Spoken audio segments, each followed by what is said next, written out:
Alhamdulillah alladzi hadana lihadza wa ma kunna linahtadiya laula an hadanallah. Segala puji bagi Allah Jalla Jalaluh yang telah memberikan hidayahnya kepada kita. Kebutuhan manusia kepada hidayah itu lebih daripada kebutuhan dia kepada sandang, pangan, dan papan. Kalau orang nggak punya rumah, mungkin dia kehujanan. Orang nggak punya makanan, mungkin dia mati kelaparan. Tapi orang kalau nggak punya hidayah, dia seperti binatang. Allah Azza wa Jalla sering mengingatkan kita tentang manusia-manusia binatang yang mungkin kok keras banget, Ustaz. Iya, Allah mengatakan lahum qulubun la yafqahuna biha. Mereka itu punya hati, dikasih akal bisa berpikir tapi nggak dipakai. Maka Allah mengatakan tentang mereka ulaika kal an'am. Mereka itu seperti binatang ternak. Kita melihat sebagian orang itu menyembah berhala, patung yang dibikin dengan tangan mereka terus disembah. Pohon yang Allah menciptakannya, pohon nggak punya akal. Ini manusia dikasih akal, minta sama pohon. Sebagian tempat menganggungkan sapi. Sapi yang Allah ciptakan untuk dipotong, disembelih, kemudian dimakan, ini disembah, dikultuskan, disucikan. Makanya Allah mengatakan ulaika kal an'am. Mereka seperti binatang ternak.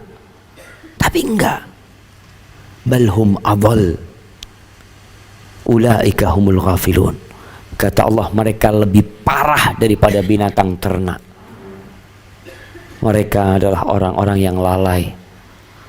Lalai dengan keberadaan dirinya, kenapa dia diciptakan, untuk apa dia berada. Maka kita yang dapat hidayah, yang mulai ngaji, tolong hidayah ini disempurnakan. Bagaimana menyempurnakan hidayah yang Allah berikan? Bukan hanya dengan belajar. Karena ilmu yang dipelajari ini untuk diamalkan, jemaah. Amalkan terus, kita dapat ilmu ngaji, dapat ilmu satu, amalkan satu, dapat dua, amalkan dua.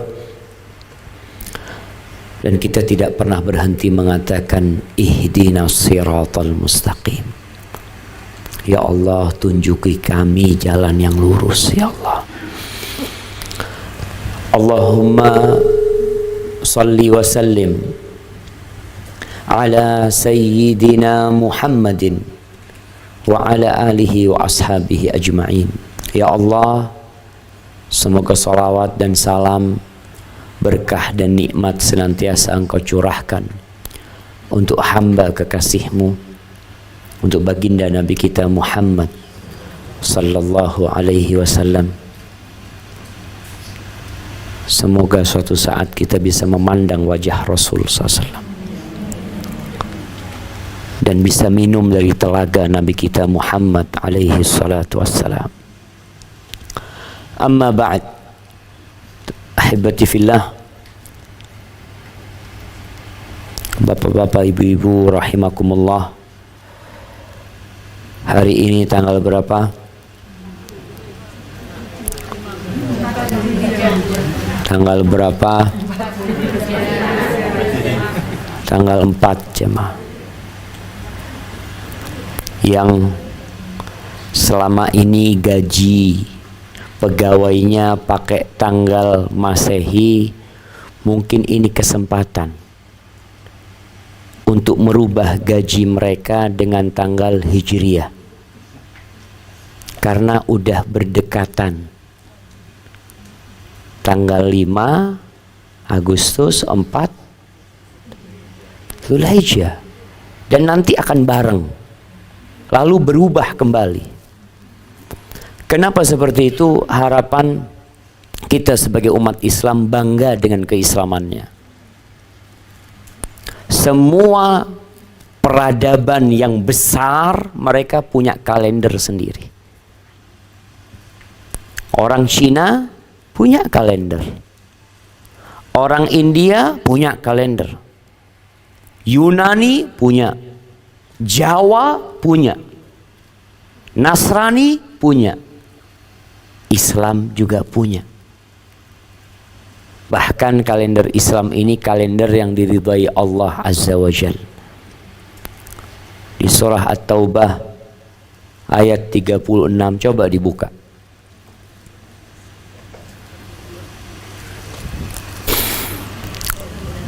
Surat At-Taubah ayat 36.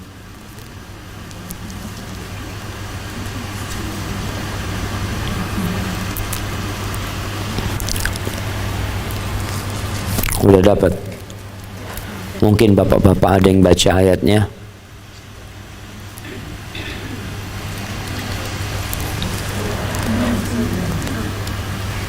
Nah, fadhal. Ayat 36.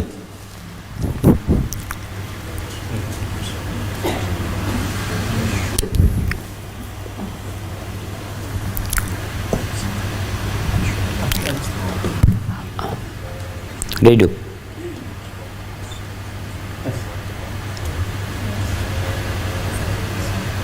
Paketnya Ustaz.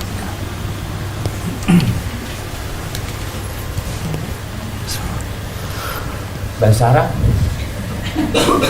baru artinya.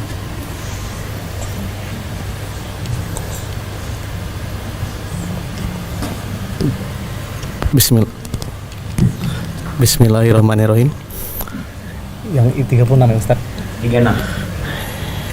Inna iddata al-husari inda Inna iddata syuhuri Inna iddata al-husari iddata husari suhuri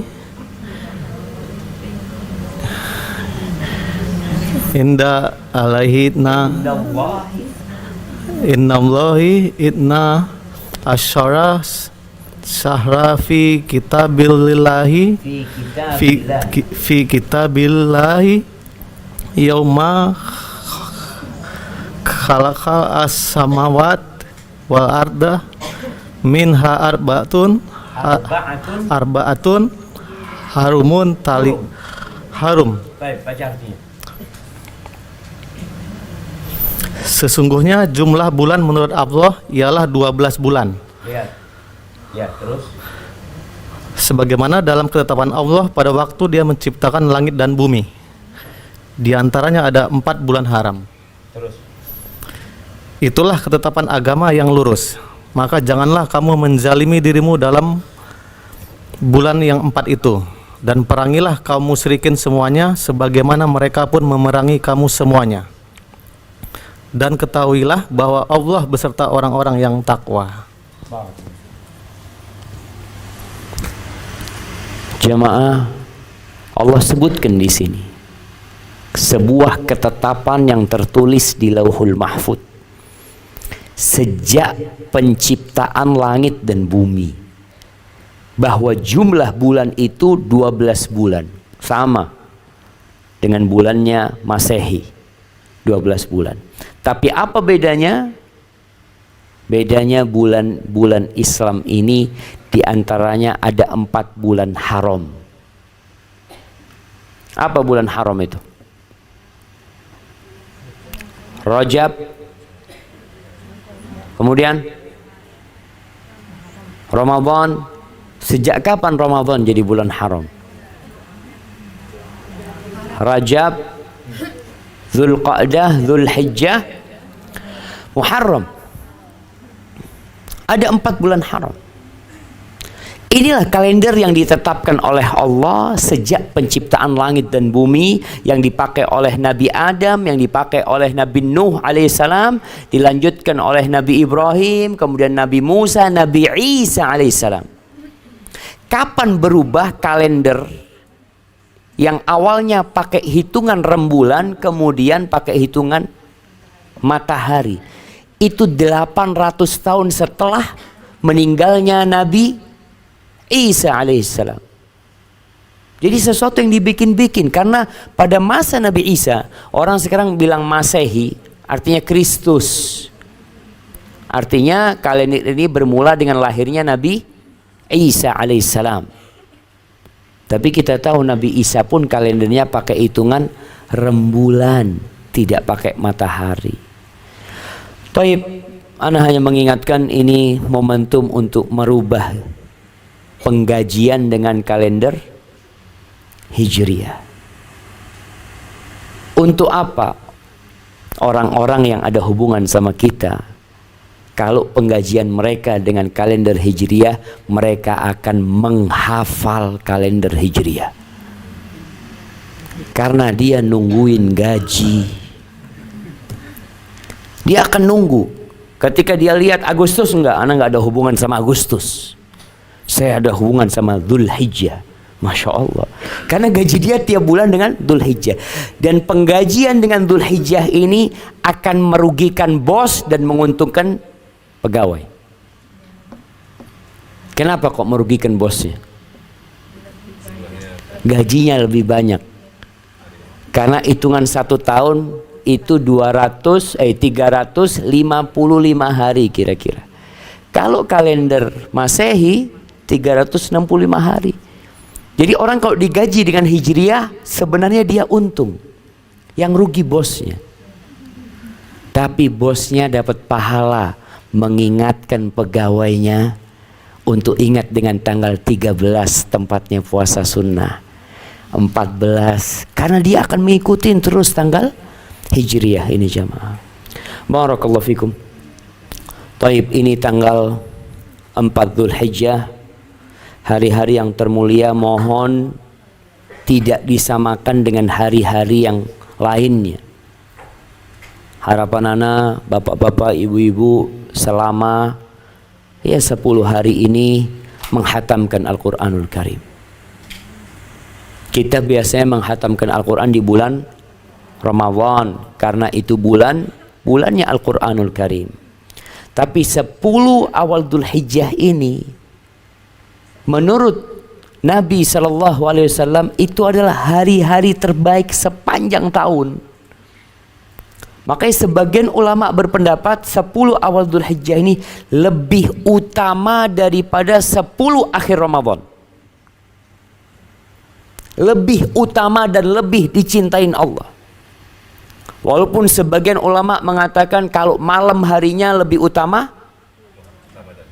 akhir Ramadan, kalau siang harinya lebih utama 10 awal Dzulhijjah. Nah, itu pun pendapat sebagian ulama. Tapi sejatinya amalan-amalan yang bisa diamalkan di 10 akhir Ramadan itu semuanya tanpa terkecuali bisa diamalkan di 10 awal Dzulhijjah. Tapi amalan-amalan 10 awal Dzulhijjah tidak akan bisa diamalkan di 10 akhir Ramadan. Seperti apa? Wukuf di Arafah, nggak bisa. Menyembelih kurban, nggak bisa di sana. Bisanya cuma di sini. Maka manfaatkan manapun yang lebih utama. Harapan kita bapak-bapak, ibu-ibu juga menjadikan suasana rumah itu lain. Isinya di sana ngaji, ajak anaknya ngaji. Ya. Sholat duha yang biasanya 2 rakaat jadikan 8 rakaat. Yang nggak pernah qobliyah ba'diyah. Yang biasa puasa Senin Kemis, usahakan puasa lebih banyak. Apalagi nanti puncaknya tanggal 9 Dzulhijjah, hari Arafah yang akan mengampuni dosa 2 tahun kita. Yang nggak bisa puasa, cobalah punya duit, bikinkan makanan, kirim ke masjid. Mungkin mereka mengadakan buka bersama di sana. Atau ada pesantren-pesantren yang mengadakan buka bersama, transfer fulusnya ke sana. Yang mau sodakoh, nih waktunya sodakoh. Kalau bicara pemutus nikmat, siapa yang punya rumah ini? Mana yang punya rumah ini?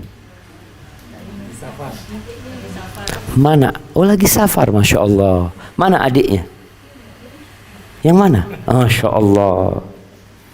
Kira-kira rumah ini akan bertahan berapa lama di muka bumi ini? 100 tahun? Mungkin. 200 tahun mungkin. 1000 tahun mungkin. Tapi penghuninya sudah berubah. Akan berganti orang yang tinggal di rumah ini. Akan berganti pemilik tanah tempat ini. Kenapa? Karena semua harus pergi meninggalkan dunia ini. Sebanyak apapun harta yang kita miliki, suatu saat akan pindah ke orang lain. Ya kita bisa melihatlah penguasa-penguasa semuanya pergi dan berganti. Dulu sebelum rumah ini ditempatin oleh pemiliknya, ada orang lain yang menempatin. Sebelumnya ada orang lain. Sebelumnya mungkin tanah, belum ada rumahnya. Jemaah rahimakumullah, maka jangan terlalu bergembira dengan apa yang kita miliki, karena sejatinya kita hanya dititipin.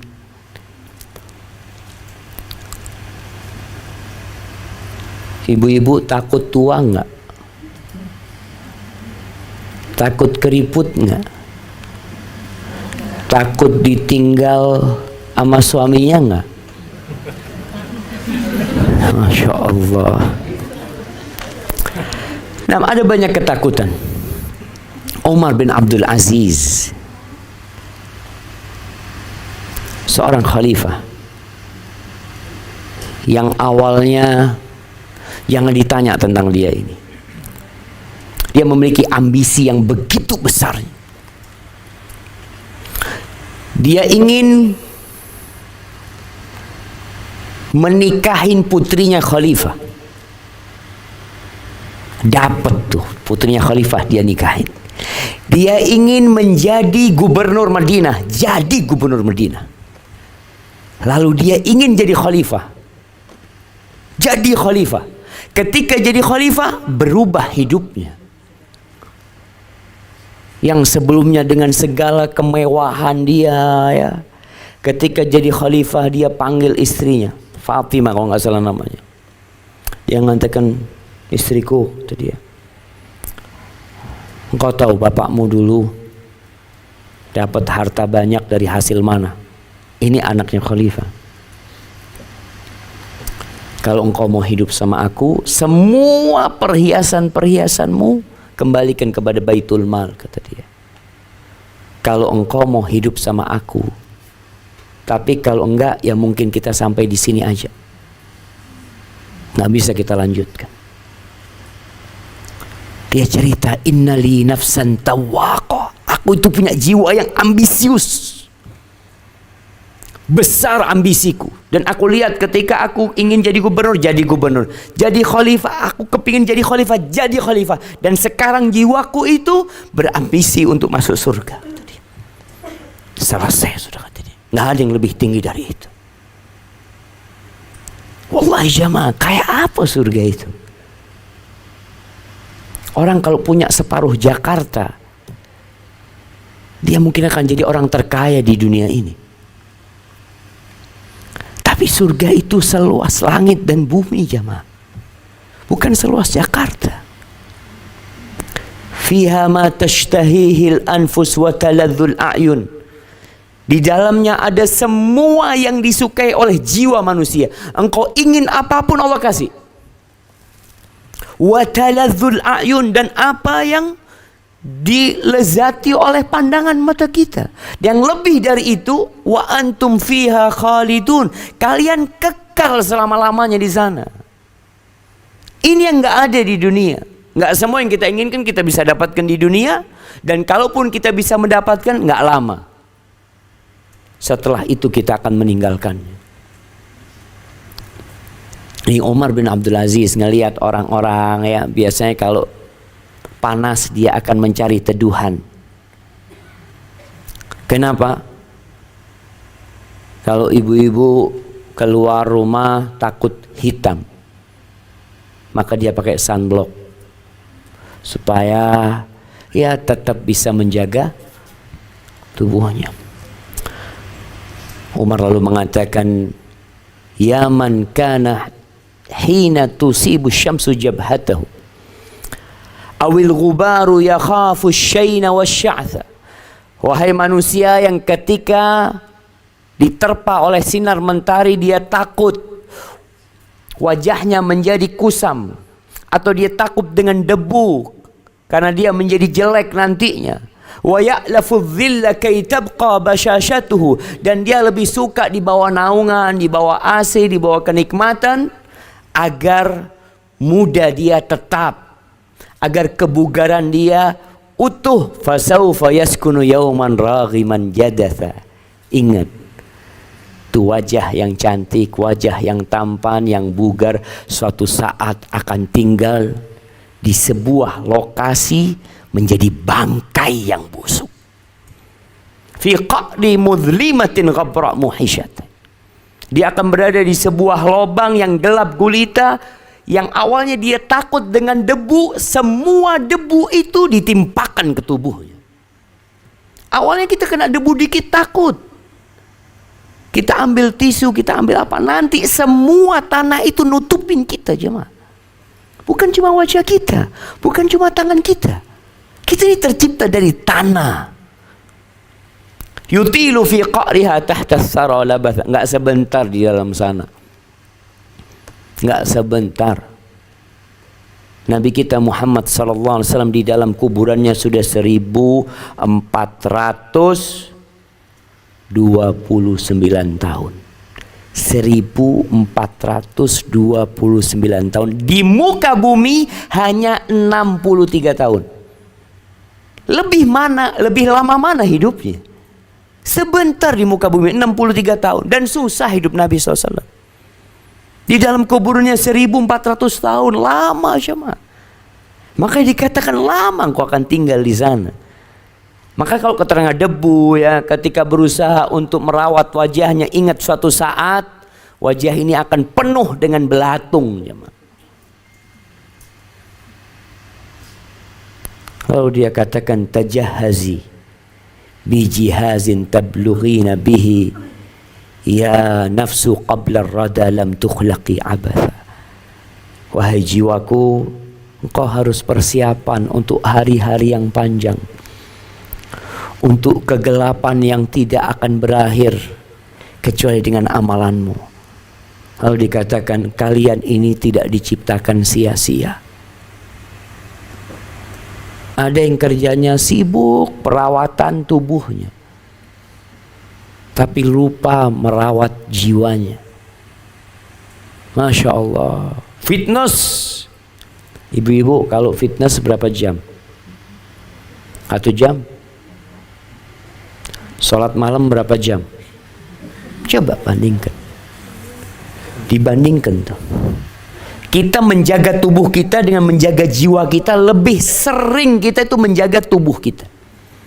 Suplemen, ya vitamin, ya krim, semuanya dipakai untuk tubuh yang bakal jadi tanah. Tapi untuk jiwa, ya memang manusia sering lupa. Maka kalau sedang bercermin, yang suka bercermin siapa jemaah? Bapak-bapak apa ibu-ibu? Kalau ada bapak-bapak suka bercermin, dia setengah ibu-ibu. Nah, dan ibu-ibu itu, perempuan itu nggak malu. Kadangkala anak naik busway, ada perempuan ngeluarin tasnya, cerminnya, ya Allah, di depan orang banyak kan, astagfirullah. Kadangkala turun dari mobil itu masih menghadap ke mobilnya orang, di dalam ada orang, padahal dia astagfirullah, anak ngomong astagfirullah ya.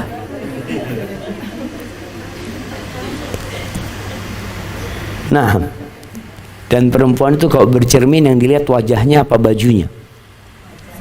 Wajahnya. Kadangkala kerudungnya terbalik, nggak berasa dia, karena dia sibuk ngeliatin wajahnya. Coba tuh wajah dilihat. Kira-kira kalau ana 2 hari di kuburan, setelah ditinggal oleh suami, oleh anak, oleh semua keluarga. Bagaimana wujud kita, jemaah? Jangan nanti kalau mati sekarang, yang umur 60 tahun sudah kelihatan keriput. Anak kadang-kala ngelihat kulit anak, ya Allah ya, udah sampai waktunya. Suatu saat kita akan kehilangan kulit kita, jemaah. Bukan akan keriput, akan ngelupas kulit itu, jemaah. Oleh karena itu Rasul sallallahu alaihi wasallam beliau mengatakan kepada para sahabatnya, sebagaimana dalam hadis yang diriwayatkan Imam Baihaqi, aktsiru dzikra hadzimil ladzat, kalian banyak-banyak mengingat pemutus kelezatan. Kalian banyak-banyak, bukan hanya mengingat, tapi banyak kali kalian mengingat al-maut. Kenapa? Fa innahu lam yadhkurhu ahadun fi dhiqin minal aish illa wassa'ahu alaih. Kalau orang ingat mati ini, tidaklah dia mengingat kematian dalam kondisi dia sedang susah, sedang sempit rizkinya, melainkan akan diluaskan buat dia.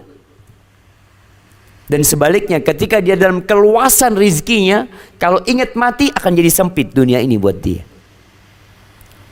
Jadi kalau ada orang susah ingat mati,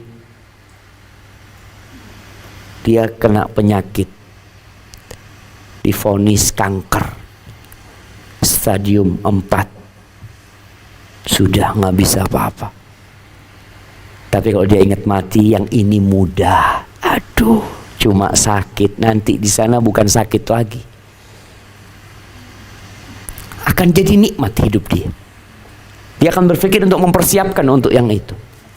Kalau orang sedang senang, ibu-ibu kalau sedang ngitung fulus, sedang melihat perhiasannya bertumpuk, maka ingat, kalau aku mati ditinggal ini semuanya.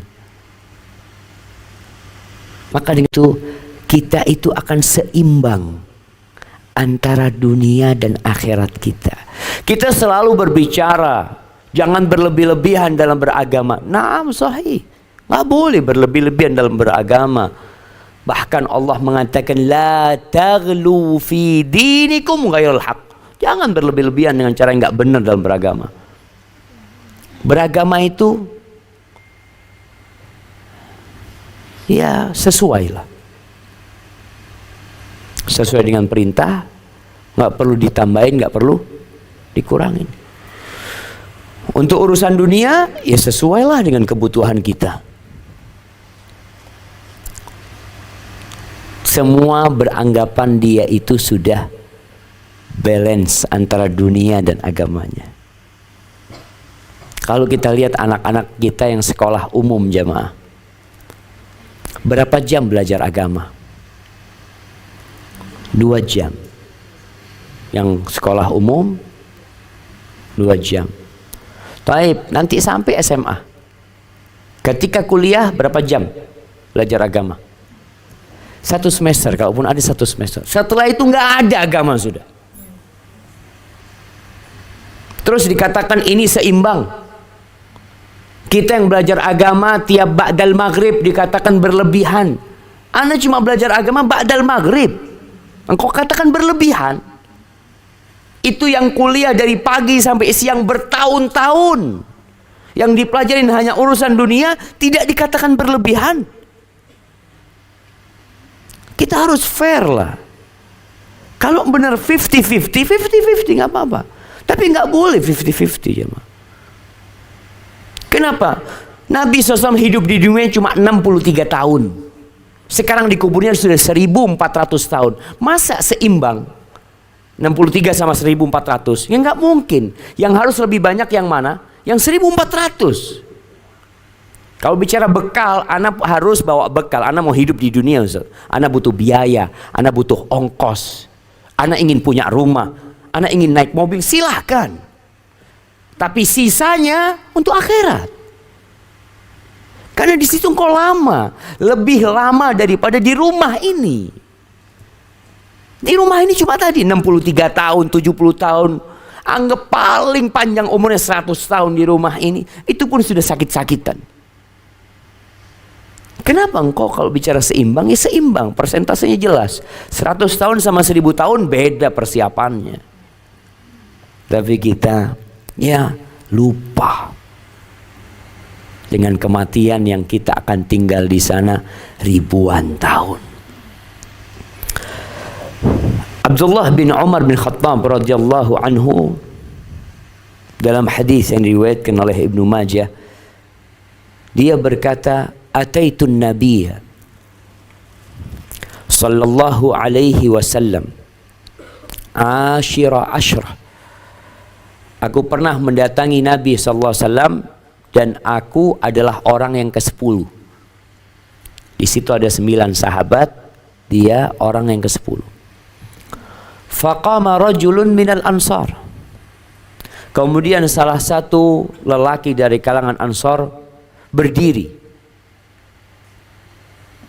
Dia bertanya, "Ya Nabi Allah, man akyasun nas wa ahzamun nas?"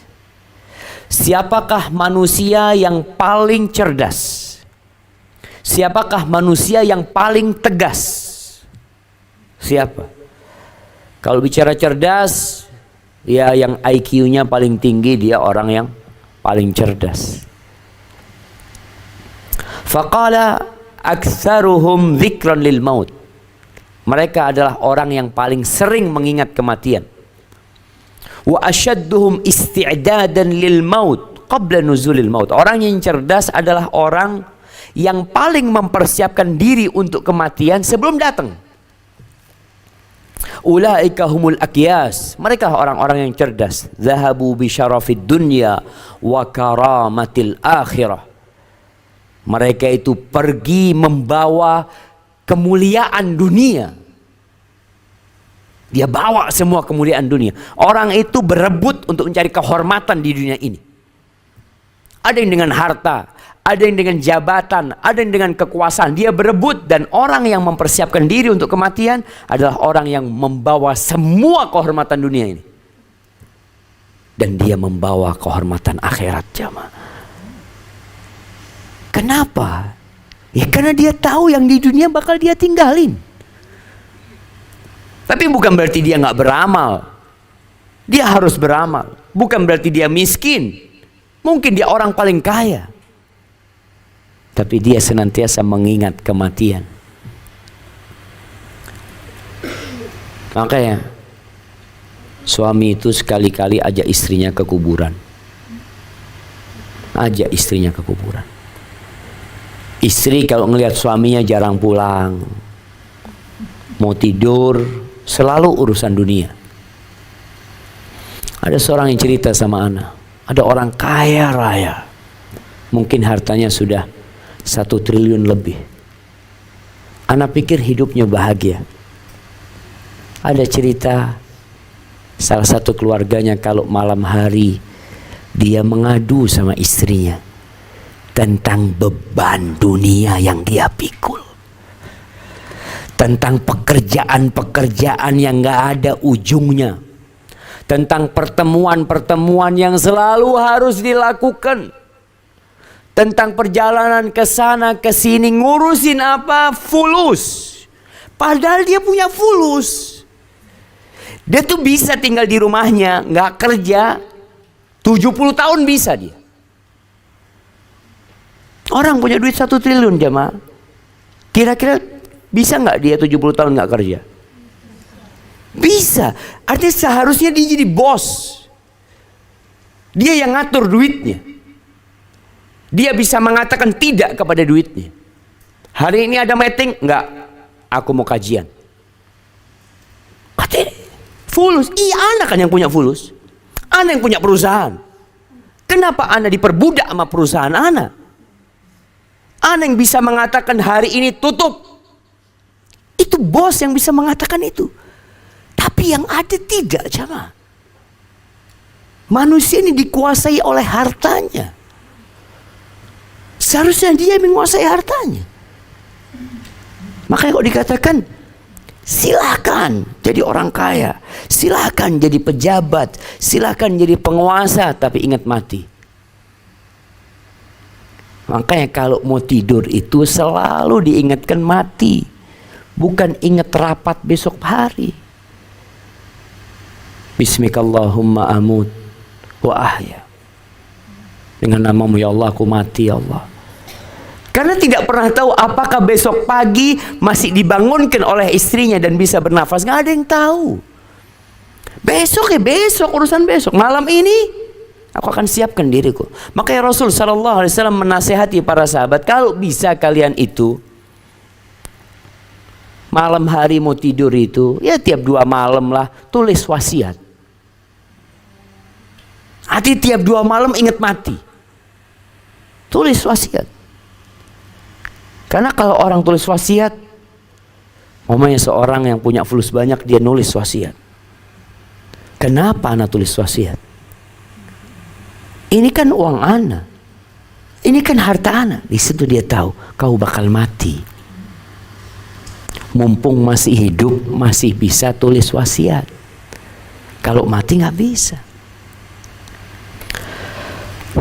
Hadis tadi sanadnya dihasankan oleh Al-Iraqi. Al-Bara bin Azib, sahabat Nabi radhiyallahu taala anhu, yang meriwayatkan hadis panjang tentang perjalanan kematian seorang hamba. Dia mengatakan kunna ma'a Rasulillah sallallahu alaihi wasallam fi janazah. Suatu hari kita bersama Nabi alaihi salatu wasallam sedang ada jenazah. Fajalasa ala syafiril qabr fabaka. Nabi SAW duduk di pinggiran kuburan yang sedang digali itu jemaah. Beliau melihat tuh bagaimana tanah dikeluarkan. Berapa sih luasnya kuburan kita nanti jemaah? Rumah ini cukup untuk berapa kuburan? Yang hadir sekarang berapa orang di sini? Cukup buat 100 orang mungkin. Nanti kita akan ambil bagian. Nabi melihat kemudian beliau menangis. Hatta balla thara sallallahu alaihi wasallam ya Rasulullah. Nabi itu menangis sampai air matanya membasahi tanah jemaah. Diam semua sahabat. Seakan-akan di atas kepala mereka ada burung. Lalu beliau berkata, ya ikhwani limithli hadha fa'iddu.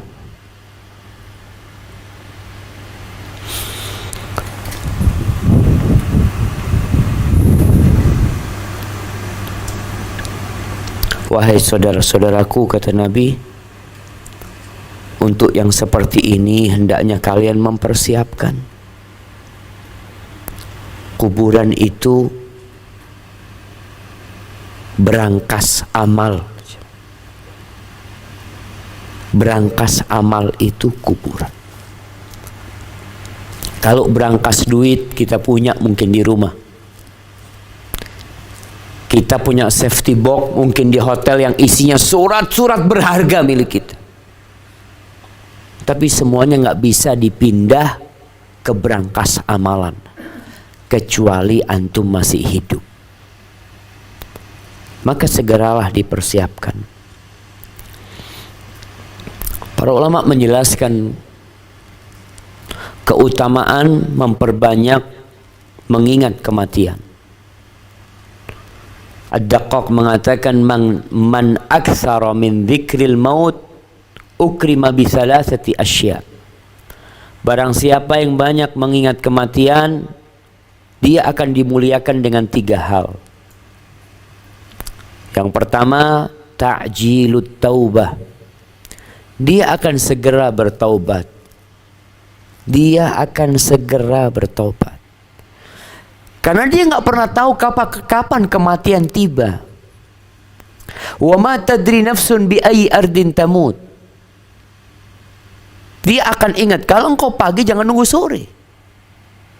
Sebagian kita masih punya dosa yang dia simpan, yang masih dia kerjakan. Walaupun udah sering datang kajian, masih ada dosa-dosa yang dilakukan. Kenapa masih melakukan dosa itu? Karena dia masih menunda tobatnya. Iya, anak akan berubah, Ustaz. Anak akan jadi lebih baik. Insya Allah, anak akan lakukan semua itu. Tapi pertanyaannya, apakah nanti sore engkau masih hidup? Apakah bapak-bapak, ibu-ibu pulang dari rumah ini tidak ditabrak oleh kontainer mati nantinya? Siapa yang tahu? Banyak orang yang di pinggir jalan gak pernah pulang kembali ke rumahnya. Ada orang-orang yang pagi hari dia bercermin, dia pasang itu kancing bajunya, kemudian dia pulang sudah tidak bisa membuka kancing bajunya. Dibuka kancing bajunya oleh yang memandikan jenazah. Ibu-ibu mungkin pakai abayanya, pakai brosnya, pakai semuanya. Ada sebagian yang akhirnya tidak pernah membuka abayanya kembali, karena dia sudah membujur kaku. Maka orang yang ingat atau memperbanyak mengingat kematian, dia akan segera bertobat. Wa qana'atil qalb. Yang kedua, dia akan qanaah, jamaah. Hidupnya serba cukup.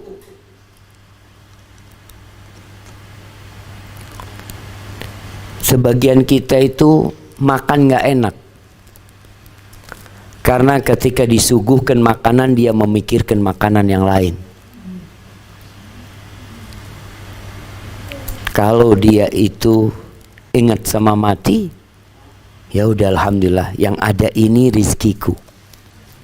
Yang tidak ada wallahu alam. Kenapa ana mikirkan hari kemarin? Oh, kemarin itu nasinya lebih enak kemarin. Sekarang yang ini yang ada. Ada orang yang rumahnya, Allah maghfir lana dzunubana, semoga Allah ngampuni dosa-dosa kita jamaah ya. Nabi SAW itu rumahnya berapa kali berapa jemaah? 5 kali 5 kira-kira. 5 kali 5. Ketika beliau hijrah, ini orang yang hijrah harus siap susah.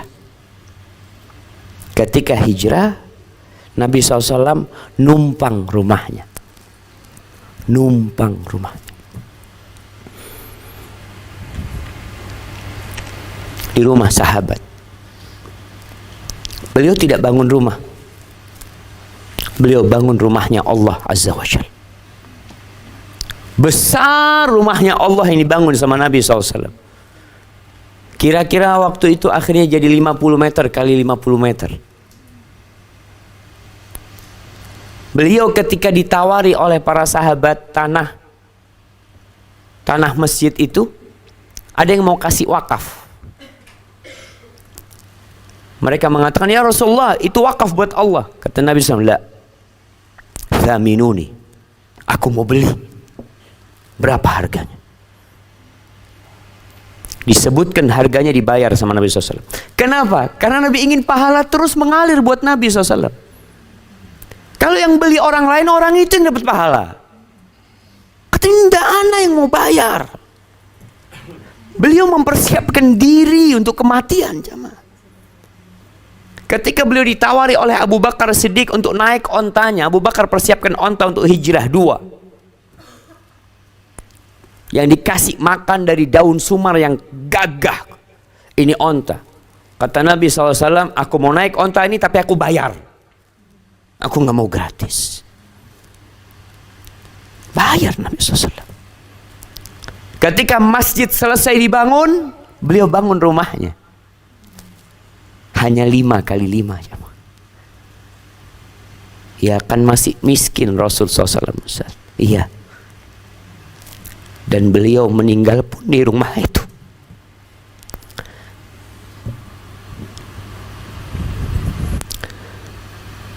Nggak ada pikiran mau renovasi rumah.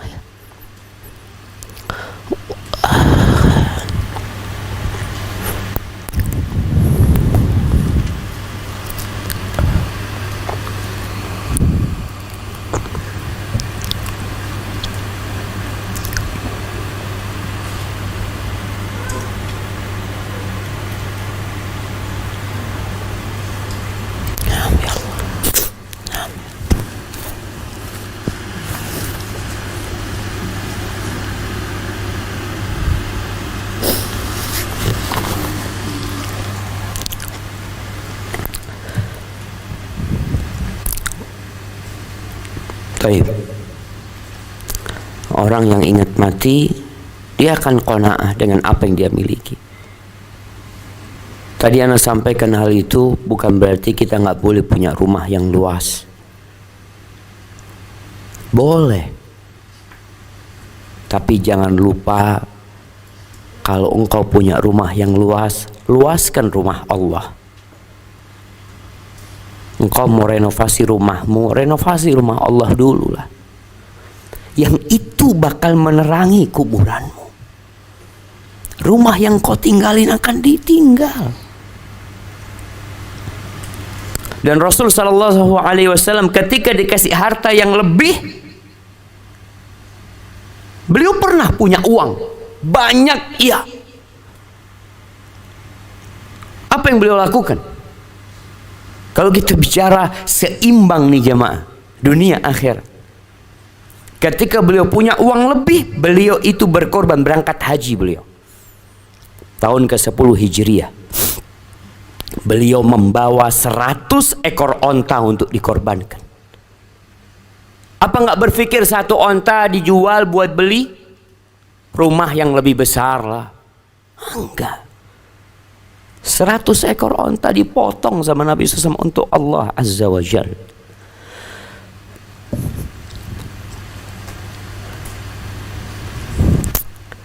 Itu Rasul sallallahu alaihi wasallam yang menjadi teladan kita jamaah. Beliau tidur itu di atas tikar. Yang kalau bangun tidur garis-garis tikar itu berada di pundak Rasul sallallahu alaihi wasallam. Padahal beliau manusia yang paling dicintai Allah, yang paling dihormatin, yang paling disayangi, yang paling indah yang pernah ada di muka bumi. Supaya kita tahu, dunia ini Allah bagikan kepada semua orang, yang mukmin dan yang kafir. Yang dikasih kemuliaan dunia belum tentu dicintai Allah.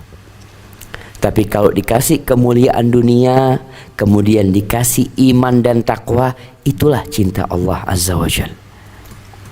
Maka semoga yang dimuliakan oleh manusia juga bisa memuliakan dirinya dengan bertakwa kepada Allah. Caranya ingat mati. Jadi qanaah kita. Wa nasyatil ibadah, dan orang yang ingat mati yang ketiga, dia itu akan mendapatkan nasyat, sebuah kesungguhan untuk beribadah. Kalau kerja cari dunia, niatkan buat akhirat. Bapak-bapak atau ibu-ibu suaminya berangkat kerja, sampaikan kepada suaminya, "Bang, jangan lupa niat bang. Bukan hanya sholat yang perlu niat, bukan hanya haji yang perlu niat, bekerja mencari dunia pun perlu niat supaya jadi ibadah." Apa niatnya? Ya niatkan untuk mencukupi keluarga. Niatkan untuk membantu orang tua. Pernah suatu hari para sahabat Nabi radhiyallahu taala anhum bersama Nabi alaihi salatu wassalam itu melihat seorang pemuda yang gagah yang sedang bekerja. Lalu para sahabat mengatakan, ya Rasulullah, kalau tenaganya ini buat di jalan Allah, Masya Allah, cuma sayangnya untuk cari dunia. Kata Nabi SAW, apa kata kalian?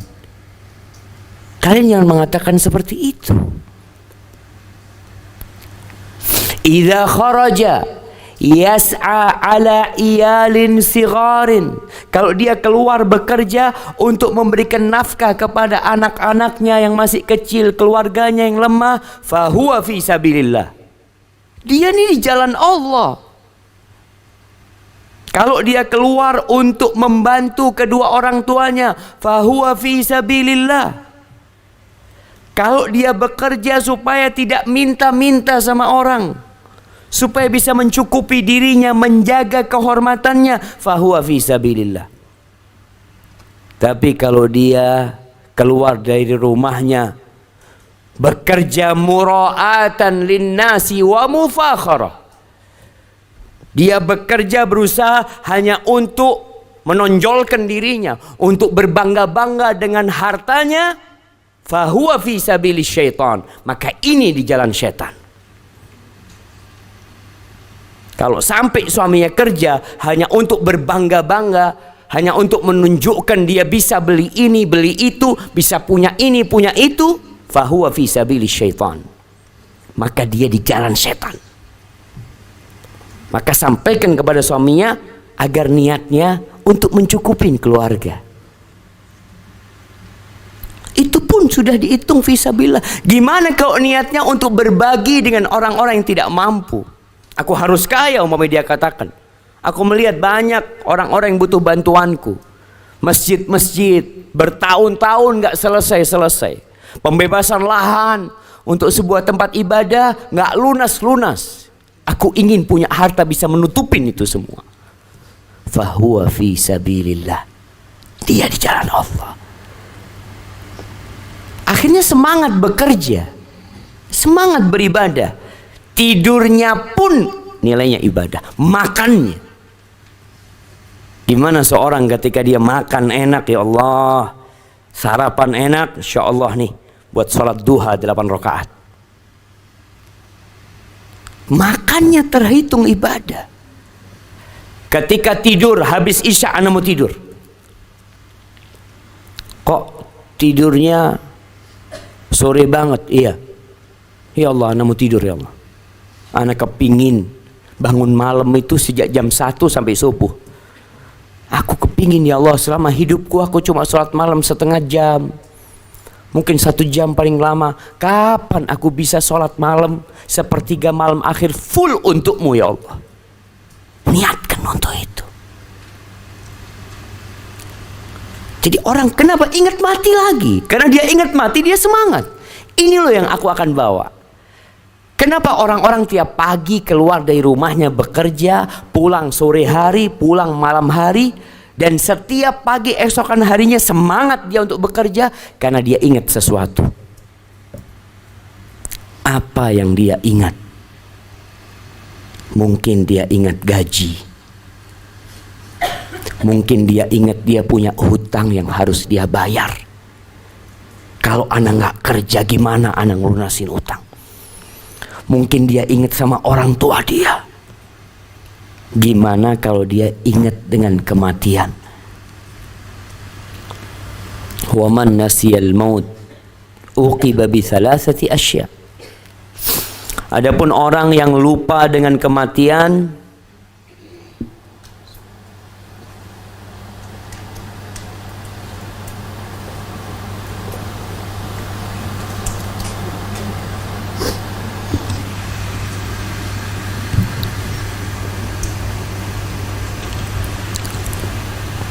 dia akan dihukum dengan 3 perkara. Taswifut taubah, dia akan menunda-nunda tobat dia, mau tidak mau, karena dia punya angan-angan yang panjang. Nanti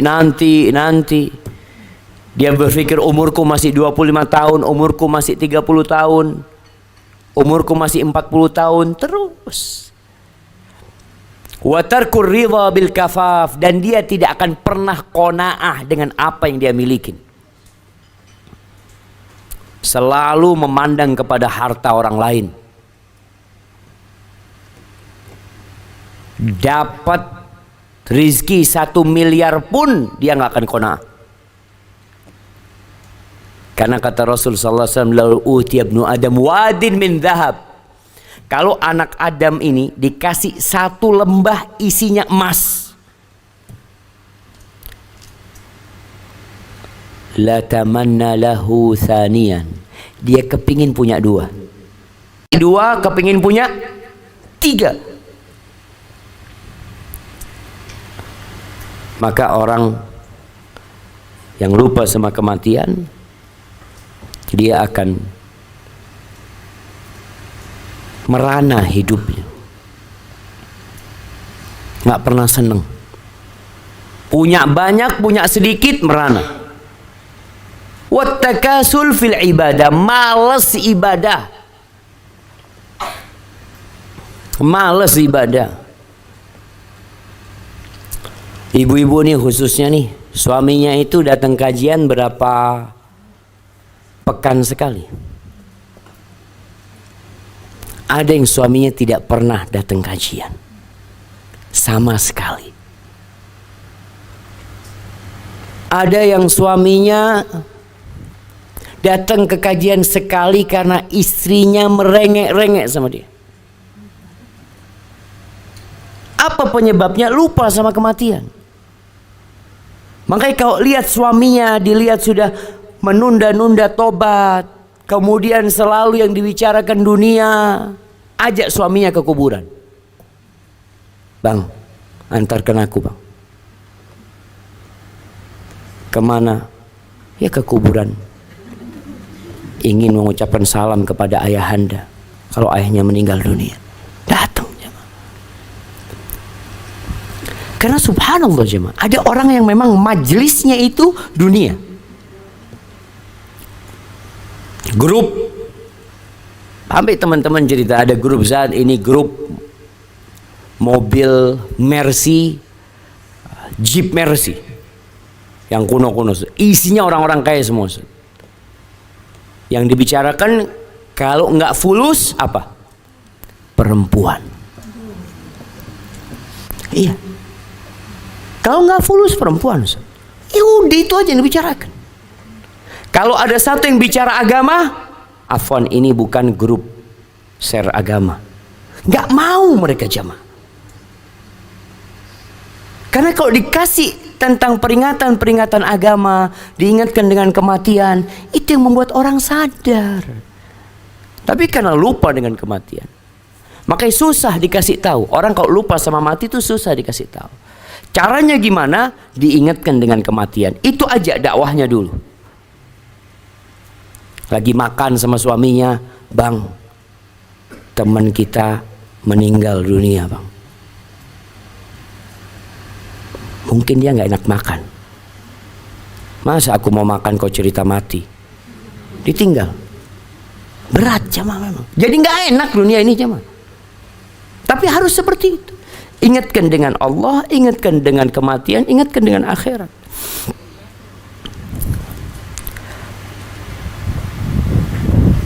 Qala Abu Abdi Rabbih li Makhul, ini seorang tabi'in berkata kepada temannya, "Ya Aba Abdillah, atuhibbul jannah?"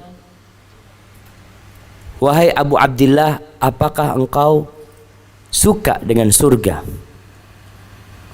Qala wa man la yuhibbul jannah? Siapa yang enggak suka sama surga? Qala fa ahibbal maut fa innaka lan taral jannah hatta tamut. Maka kalau engkau cinta surga, cintailah kematian. Karena engkau tidak akan pernah melihat surga sampai engkau mati.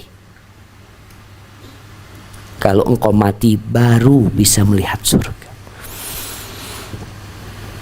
Raja bin Haywah ini salah satu penasehatnya Umar bin Abdul Aziz. Dia mengatakan, ma aksara abdun zikral maut illa tarakal hasad wal farah. Tidaklah seorang hamba memperbanyak mengingat kematian, melainkan dia akan meninggalkan sifat iri dan dengki dan bergembira yang berlebih-lebihan. Orang kalau ingat mati nggak akan hasut sama orang lain. Dilihat orang punya barang baru, ibu-ibu yang dibanggakan apa sih biasanya? Nama ibu-ibu? Tas. Allah yahfad min syarri tas. Semoga Allah menyelamatkan kita dari kejahatan tas ini jemaah. Jahat jemaah. Tasnya harganya berapa? Berapa kira-kira jemaah? Yang paling mahal berapa tasnya di sini? Berapa kira-kira? Ada seorang yang berangkat umroh, dia ngomong, Ustaz, ana bingung Ustaz, orang berangkat umroh itu, ini harim-harim ini, itu dia lagi makan di restoran, semua tasnya ditaruh di meja. Ini umroh bukan mau pamer tas, kata dia. Tapi subhanallah jemaah, Masya Allah, tasnya harganya 50 juta, sodakohnya 100 ribu, sodakohnya 1 juta, sodakohnya 2 juta. Padahal yang mau dibawa itu yang dikeluarkan dari tas. Tapi orang jemaah kadang-kala buat hasut orang lain, buat iri tetangganya, padahal tasnya pinjem. Tapi kadang-kala Allah yahfad. Tapi orang kalau ingat mati, dia ngelihat tas yang mahal pun dia tidak akan bergeming sama sekali hatinya. Ana pernah di Mekah itu, dia lewat tuku jam. Kita mahasiswa waktu itu. Kita lihat jam, ada harganya di sana. Dilihat ya, ana waktu itu beli jam harganya ya mungkin 25 real. 25 real. 25 real itu berapa jemaah? 100 ribu lah, 100 ribu. Itu lihat jam harganya, ana masih ingat 21 ribu. Ana ngomong ya Allah. Ana lalu berpikir, buat apa orang beli jam harganya 21 ribu?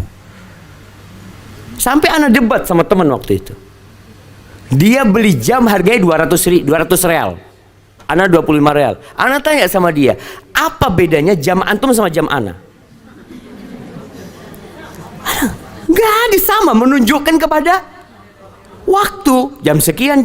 Itu kan tujuannya orang pakai jam. Kata dia, ya beda lah, kata dia. Oh iya, beda perasaan. Jadi orang kalau pakai jam harga 25 real itu biasa aja jamaah. Tapi kalau pakai jam harga 21 ribu real itu harus keluar dari bajunya supaya kelihatan. Dia mau pakai lengan panjang nggak kelihatan jamnya, pakai lengan pendek. Kalau pakai lengan panjang pun jamnya itu dilepas apa ya, sampai kayak mau lepas ya. Astaghfirullahaladzim. Ini orang kalau nggak banyak ingat mati, dia akan bergembira, bangga dengan hartanya ini itu. Maka perbanyak ingat kematian. Allah mengatakan, Alhaakumut takatsur. Sampai kapan? Hatta zurtumul maqabir. Kalian itu terlena atau dilenakan dengan memperbanyak harta. Awal perjalanan hidup manusia ketika bekerja untuk apa? Untuk memenuhi kebutuhannya. Nggak punya rumah, ingin punya rumah. Nggak punya mobil, ingin punya mobil. Nggak punya motor, ingin punya motor. Nggak punya istri, ingin punya istri. Ketika semua sudah dimiliki, terus apa? At-takatsur, menumpuk. Jadi bukan kebutuhan. Jadi tumpuk. Dapat duit 1 miliar. Alhamdulillah. Sedekah 25 juta. Alhamdulillah. Banyak enggak sedekahnya? Orang punya duit 1 miliar, sedekahnya 25 juta. Sedikit jamaah. Tapi dia merasa banyak. Alhamdulillah Ustaz, ana bantu fulan 25 juta. Alhamdulillah. Ana nggak tahu kalau fulusnya dia 1 miliar. Ana jazakallah khair bang, banyak banget bang. Padahal dia baru beli motor harganya 700 juta. Sodakohnya 25 juta. Jamaah. At-takatsur. Sampai kapan? Sampai zurtumul maqabir. Sampai kalian ziarah ke kubur. Mati. Yaqulu ibnu Adam, kata Nabi SAW, mali. Anaknya Adam ini mengatakan, ini hartaku, ini milikku. Selalu kita seperti itu. Ini rumahku, ini motorku, ini mobilku, itu tanahku, itu perusahaanku, milikku. Kata Nabi SAW, walaysa lahu min mali. Kau tahu anak manusia, apa sih yang milikmu itu? Ma'akaltahu fa'afnait, yang kau makan kemudian jadi kotoran, itu milikmu. Wa ma labistahu fa'ablait, yang engkau pakai kemudian jadi usang, itu milikmu. Wa ma tasaddaqta bihi fa'abqait, yang kau sedekahkan kemudian kau simpan, itu milikmu. Sisanya milik orang. Sisanya milik orang. Si milik orang memang. Walaupun mobil atas namanya, selesai meninggal dunia, anaknya bagi-bagi udah. Ada orang jemaah Masya Allah di Solo. Dia itu setiap belanja sesuatu selalu 2. Belanjanya, uang belanja buat istrinya tiap bulan itu double. 1 buat istrinya, 1 diletakkan di panti asuhan. Berapa buat istrinya? Seperti itu dia taruh di panti asuhan. Dia beli baju selalu 2. Yang dia pakai 2. Dia beli 1 kasihkan orang. Sama dengan yang dia pakai. Selalu seperti itu. Sampai suatu hari dia beli mobil 2. Anaknya nggak setuju. Ayah, oke lah kalau baju 2 nggak apa-apa. Ini mobil ayah beli 2. Apa kata ayah? Nah, abah ini bukan cuma kepingin naik mobil di dunia, nak. Abah juga ingin naik mobil di akhirat nanti sana. Subhanallah jamaah. Kenapa? Karena dia ingat dengan akhirat, dia tahu mau mati. Ada ditumpuk itu buat apa sih? Ditumpuk itu buat apa? Jamaah rahimakumullah. Orang kalau mati itu ingin kembali ke dunia. Allah mengatakan di surah Al-Munafiqun ayat 10 dan 11. Ya ayyuhalladzina amanu anfiqu mimma razaqnakum. Ya ayyuhalladzina amanu la tulhikum amwalukum wala auladukum an dzikrillah wa man yaf'al dzalika faulaika humul khasirun. Kata Allah, wahai orang-orang yang beriman, jangan sampai gara-gara anak kalian, gara-gara harta kalian, kalian lupa dari mengingat Allah Azza wa Jalla. Orang selalu kalau cari dunia, kau nggak buat anaknya, buat keluarganya, ya buat kebanggaan dia. Jangan sampai kalian terlalaikan dengan dunia kalian dan anak-anak kalian dari mengingat Allah SWT.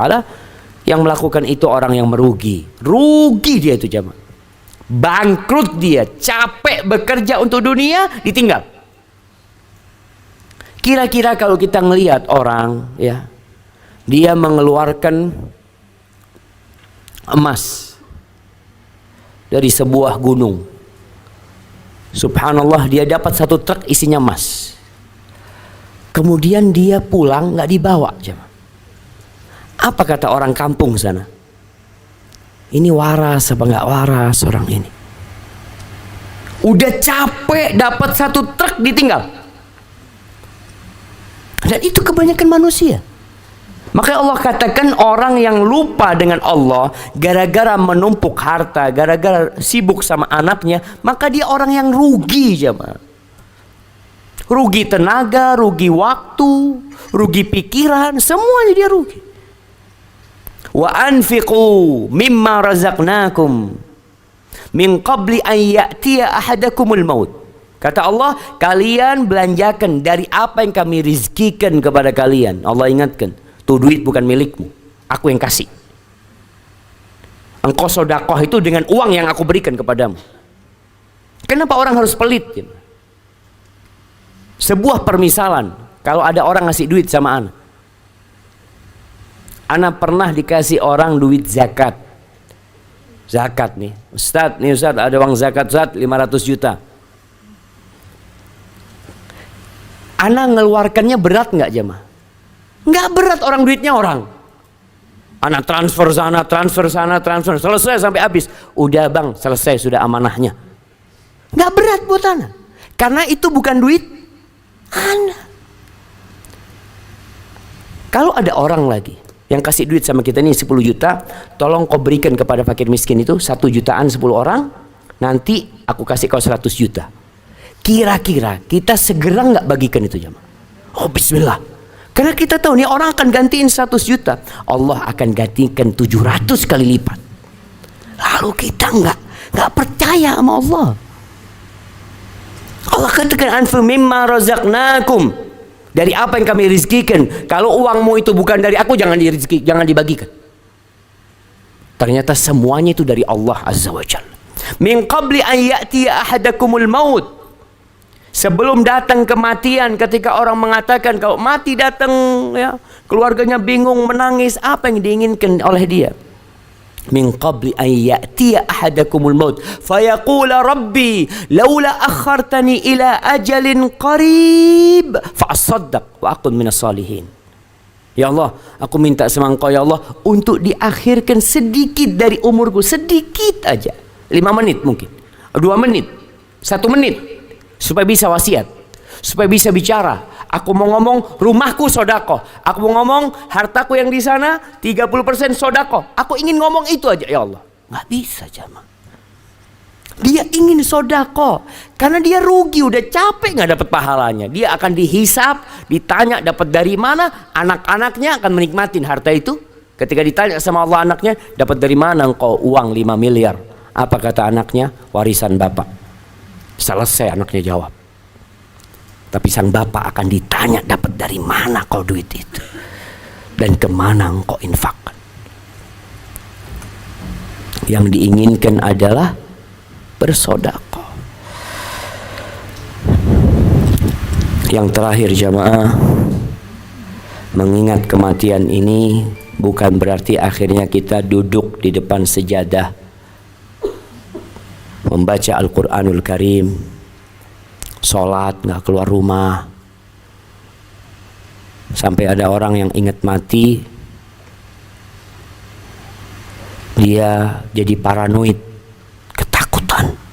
Nggak, mengingat kematian ini seharusnya memotivasimu untuk beribadah lebih lagi, beramal, cari dunia sebanyak-banyaknya, bawa ke akhirat, bawa semuanya. Jadi jangan difahami mengingat mati ini akhirnya kita nggak bekerja. Untuk apa? Ya untuk persiapan ke sana. Jemaah haji biasanya berapa hari di sana? Ada yang 25 hari ya, ada yang 40 hari, ada yang mungkin 20 hari. Biasanya kalau sudah dekat kepulangan, itu akan diumumkan, bapak-bapak, ibu-ibu, insya Allah besok kita berangkat ke airport. Tolong tasnya diletakkan di depan pintu jam 9. Kita mau naik bus jam 12. Apa yang dilakukan oleh ibu-ibu malam hari?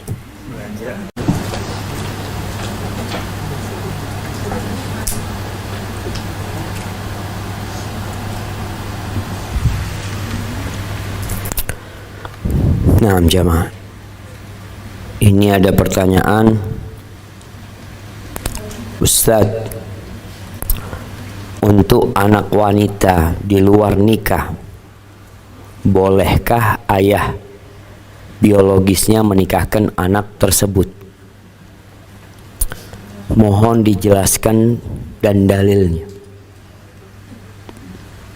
Jamaah rahimakumullah. Di antara cara setan atau cara iblis menjerumuskan manusia ke dalam perbuatan dosa itu dengan merubah nama-nama itu jadi lebih indah, sehingga orang yang melakukan dosa itu merasa nggak berdosa. Di sini disebutkan untuk anak di luar nikah. Kenapa nggak disebutkan untuk anak zina? Oh, terlalu menjijikkan, Ustaz. Memang ini perbuatan yang menjijikkan. Ketika orang bicara zina, dia harus takut dengan hal itu. Makanya berita-berita yang ditulis berusaha untuk menganggap zina ini perbuatan yang remeh. Fulan menyetubuhi pacarnya. Berzina itu. Sudah berulang kali melakukan itu. Tapi memang itu salah satu talbis iblis. Baik, untuk anak zina. Afwan kalau anak ngomong anak zina, karena memang dia anak zina. Anak itu nggak punya dosa. Bapak dan ibunya yang berdosa. Dia harus selalu mengingat, nih anak zina. Aku punya anak ini dalam kondisi melakukan perzinaan, dimurkai Allah Azza wa Jalla, seharusnya aku dihukum. Tapi Allah ngasih waktu sama aku, sehingga hendaklah bersegera untuk bertobat kepada Allah Azza wa Jalla. Tapi berkaitan dengan anak zina ini, apakah bapak biologisnya bisa menikahkan anak tersebut? Kembali kepada permasalahan, bisakah anak zina itu dinisbatkan kepada bapak yang berzina? Nasabnya itu bisa enggak ikut nasab bapaknya? Ada beberapa kondisi. Kondisi pertama, lelaki ini berzina dengan wanita yang punya suami.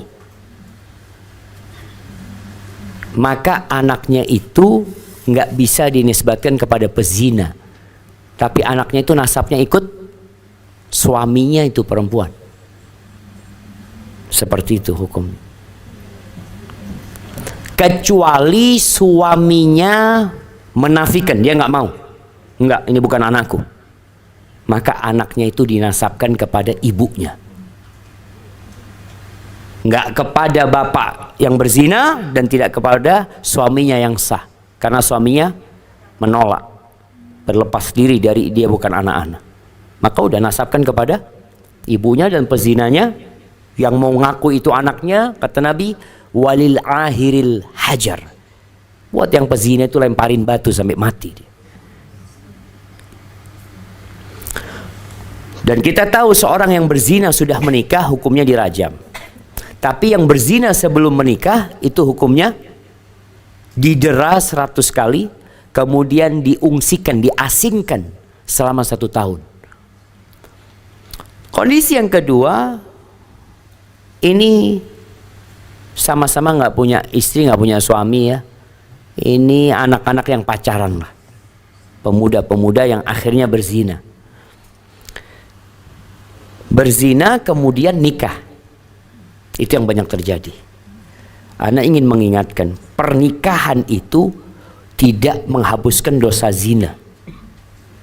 Jangan berpikir dengan menikah dosa zinanya dihapuskan sama Allah.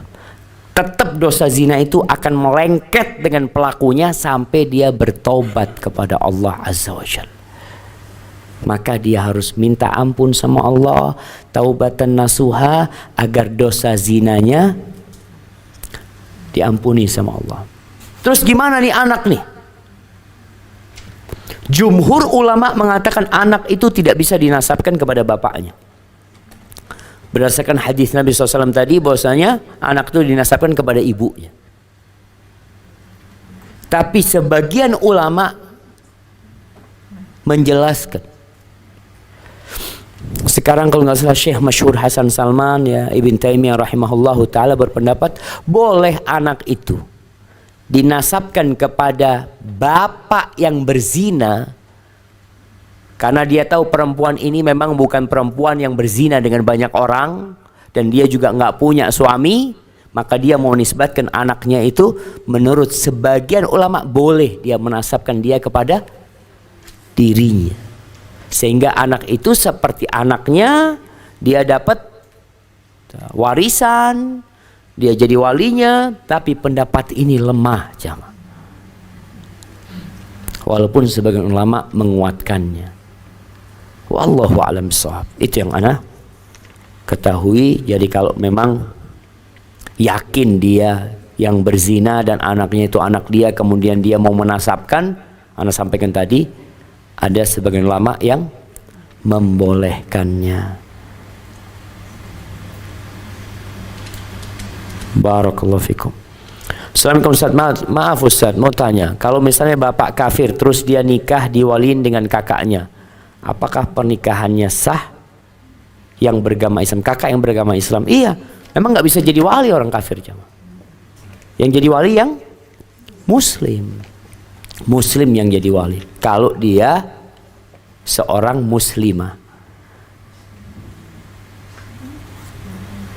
Bagaimana kalau berbisnis dengan orang yang suka berzina?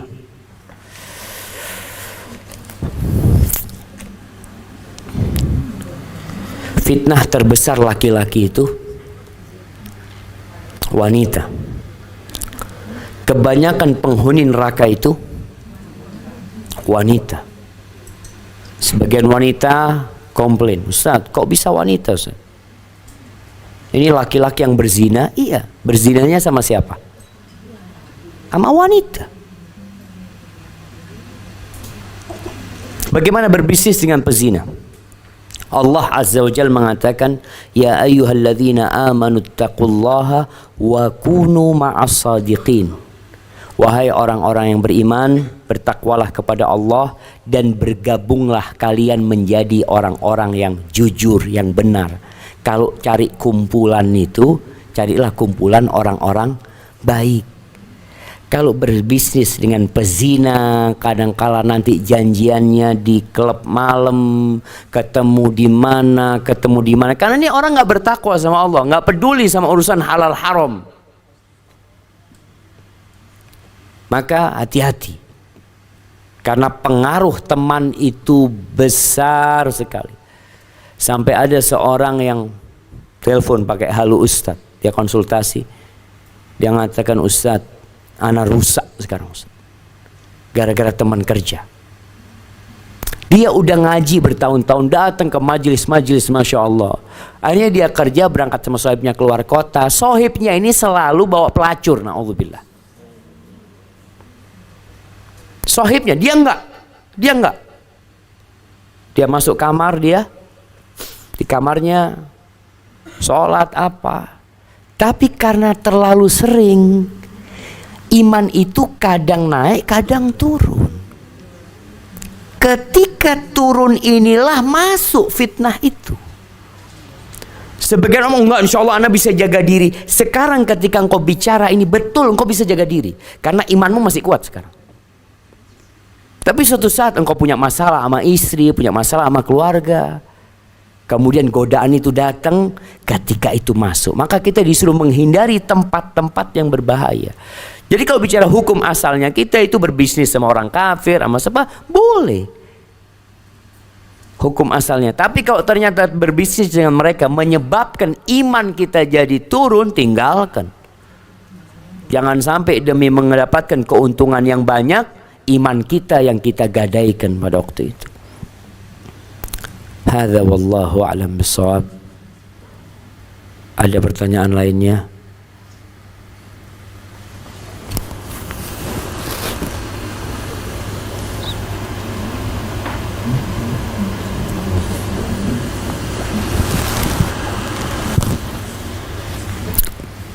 Baik.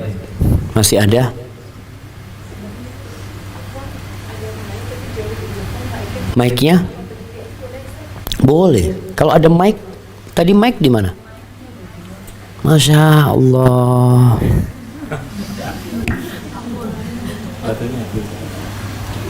Makanya beli mic yang bagus, jangan tasnya doang yang bagus.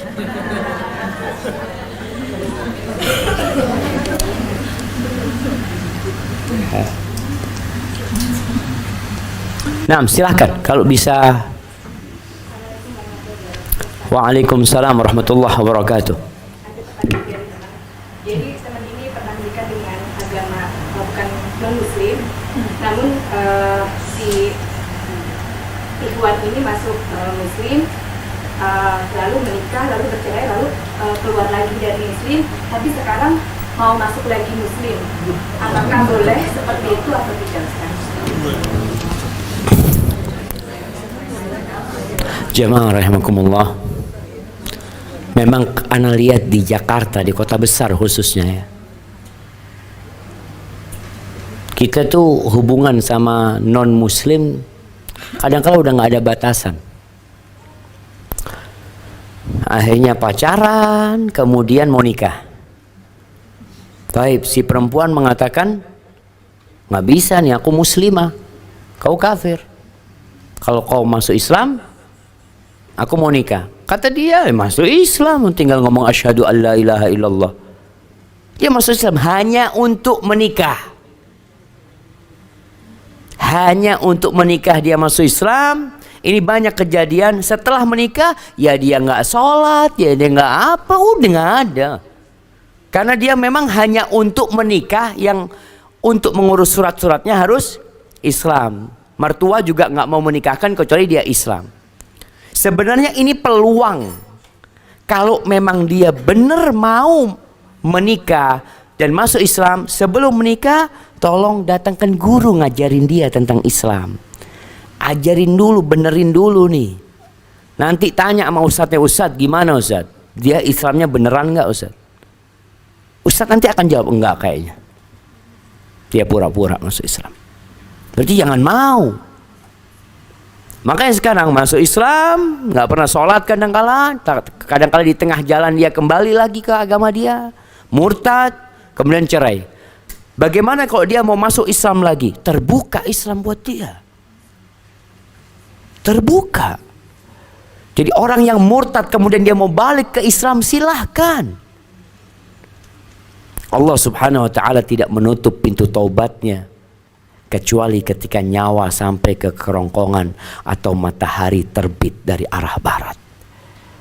Jadi kalau dia mau masuk Islam lagi, fadhol, asalkan tidak main-main. Takut mau masuk Islam lagi, kemudian dia keluar lagi karena dia menikah. Dan subhanallah jemaah, ada teman dari Swiss, Muslim kerja di Swiss, dia nikah dengan perempuan Swiss yang masuk Islam. Subhanallah, nih perempuan yang masuk Islam beneran jamaah. Sampai dia pakai jilbab yang besar, dia pakai cadar, dia ngafalin Quran macem-macem. Suaminya Islam-Islaman. Dia masih sholat, kadang-kala enggak. Akhirnya sang istri gugat cerai. Aku nggak mau punya suami kayak engkau. Dan dia tetap di atas Islamnya. Subhanallah jamaah. Pentingnya ilmu tadi. Jadi jangan meremehkan pernikahan. Pernikahan ini salah satu pilihan kita. Kita lahir nggak bisa milih dari orang tua yang mana. Kita mati juga nggak bisa milih di tempat yang mana. Tapi menikah kita bisa milih dengan siapa. Dan Rasul SAW menganjurkan kita untuk menikah lelaki yang agamanya baik dan akhlaknya mulia. Barakallahu fiik. Baik, ada yang lainnya? Nah, silahkan. Ustaz, bagaimana Ya, silahkan. mengajarkan anak-anak dari sekarang, Ustaz, mungkin anak-anak usia SD gitu, untuk mulai bisa mengingat kematian, Ustaz? Barakallahu fiik. Gimana, Ustaz? Anak-anak. Nah, jadi anak-anak ini kadangkala kalau diomongin susah. Tapi anak-anak itu diajak ke kuburan. Supaya ingat mati. Kalau ada orang mau mati diajak. Orang sekarat ya, anak itu diajak. Kemudian di antara hal yang menyebabkan kita jadi takut mati, melihat jenazah lewat. Kasih tahu anak-anak itu ada orang meninggal itu. Kemudian bawa ke kuburan anaknya. Dan kita kadangkala perlu ikut memandikan jenazah. Supaya antum lihat jenazah teman yang kemarin ikut kajian. pergi dia sudah. Itu mungkin yang bisa memotivasi kita dan anak-anak kita untuk ingat kematian. Barakallahu fikum. Taib Ustaz, di Jerman tidak ada waktu Isya sampai 8 Agustus. Ada apa tanya tentang Jerman? Kita di Jakarta. Ijtihad ulama Eropa, Isya dijamak dengan Maghrib. Iya, artinya sholat yang bisa dijamak itu dijamak kalau memang waktunya tidak ada. Seperti kita dalam kondisi di sini pun musafir atau enggak musafir, orang sakit boleh menjamak untuk sholat yang memang bisa dijamak. Timur Tengah dikira-kira jam 21.30, mana yang harus diikutin? Enggak ikut Timur Tengah. Karena waktu sholat ini tidak mengikuti negara lain, ikut matahari. Makanya jangan kita di sini ikut Saudi. Saudi sekarang jam berapa Saudi? 4 jam sebelum kita gitu loh. Maka ikut ijtihad ulama yang ada di sana, itu lebih utama. Mana pertanyaan tadi yang ini?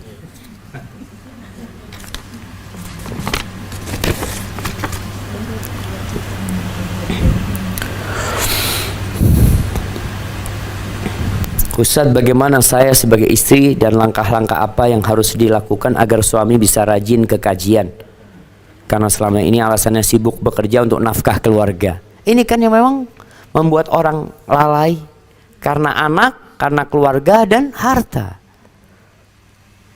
Makanya katakan kepada suami, kalau anti lihat suami yang mengatakan untuk nafkah keluarga, katakan, bang, bulan ini nggak usah kasih nafkah.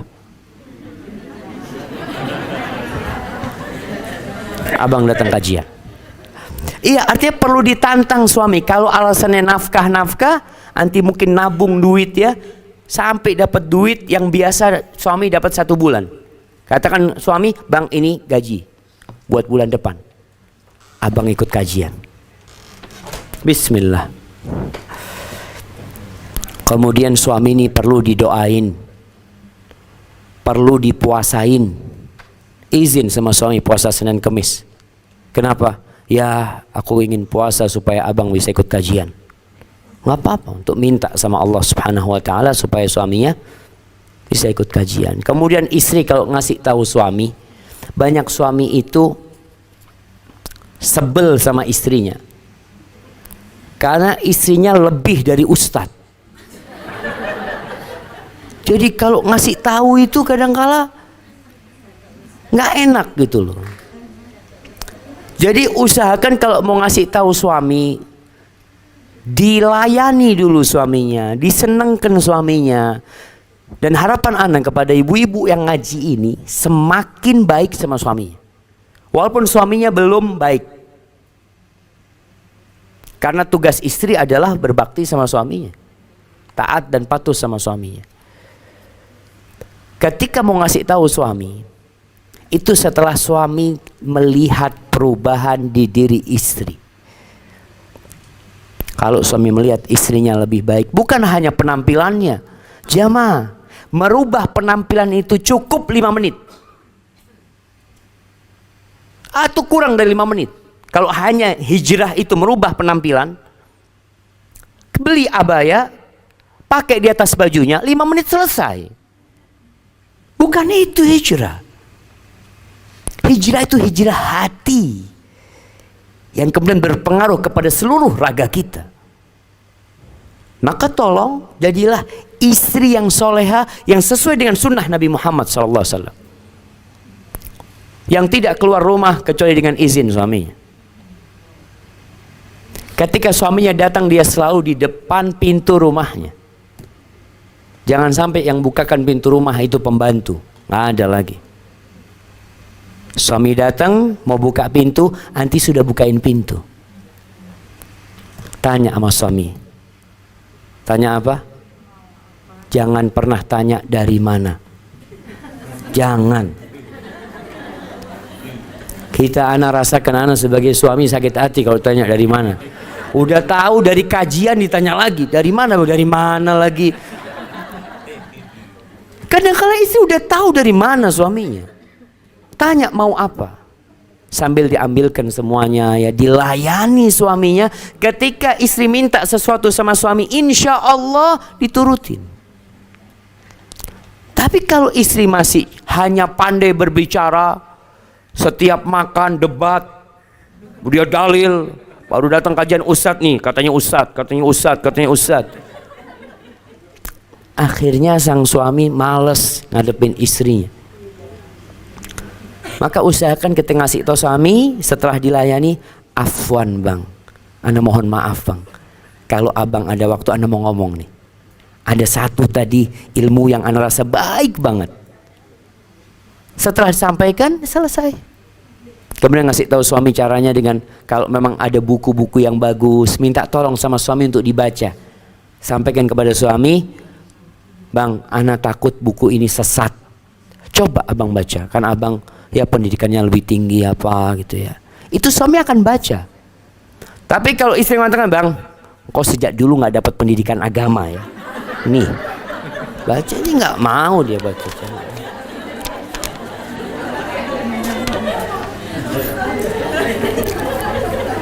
Nah, Assalamualaikum Mbak Usnya, seorang janda yang mau menikah tapi orang tua janda non muslim. Siapa yang bisa menjadi wali saat mau menikah? Ya cari keluarga laki yang muslim, pamannya, kakaknya. Kalau ternyata nggak ada yang muslim ya nanti pakai wali hakim. Barakallahu fikum. Nah, kayaknya udah, masih ada baterainya jemaah. Toib, udah selesai kayaknya, tinggal ini. Ustadz, umur berapa sebaiknya anak perempuan masuk pesantren? Saya ibunya ingin dari SMP, tapi ayahnya ingin paling cepat SMA. Tapi itu pun masih ragu. Bagaimana nasihat dari Ustadz? Anak perempuan nggak harus di pesantren. Kalau ibunya bisa jadi pesantren. Nah, dulu itu nggak ada pesantren perempuan jemaah. Di masa Rasul sallallahu alaihi wasallam itu nggak ada pesantren perempuan. Setiap rumah itu pesantren buat perempuan.